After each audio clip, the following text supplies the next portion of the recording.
High guys, welcome back to my new blog. आज आहे बघा पप्पांसाठी एक सरप्राईज होतं.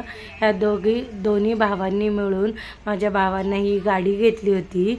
तर हे पप्पा बघा बघून शॉक झालेत, काय चाललं आहे काय नाही काहीच कळत नव्हतं त्यांना. मग शेवटी आम्ही त्यांना सांगितलं ही गाडी तुम्हाला गिफ्ट म्हणून दोन्ही भावांनी दिली आहे.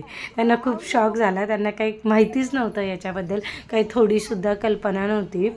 त्याच्यानंतर आम्ही गाडीची पूजा केली. त्या दिवशी सगळे रिलेटिव्ह, पूजेच्या दुसऱ्या दिवशी गाडी घेतली होती त्यामुळे सगळे रिलेटिव्ह तिथंच होते. मग सगळे मिळून पूजा केली. त्यानंतर पप्पांनी नारळ फोडला. पप्पांची आधीची गाडी खूप जुनी झाली होती आणि ती व्यवस्थित चालतसुद्धा नव्हती, त्यामुळे ही नवीन चेतक गाडी दोन्ही भावांनी मिळून घेतली. त्यानंतर फर्स्ट राईड पप्पांनी केली बघा तुम्ही. मग सगळ्यांनी एक एक राईड केल्या. तिची गाडी पप्पांची प्लेजर होती, त्याचा एक किस्सा तुम्हाला सांगायचा आहे.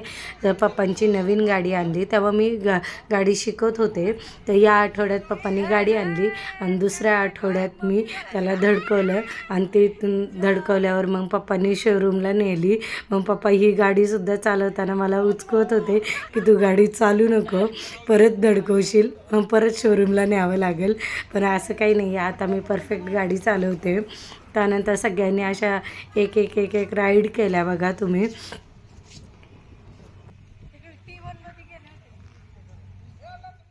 त्यानंतर आजोबांनी सुद्धा एक बोलले मला पण एक राईड पाहिजे, मग त्यांनी पण केली.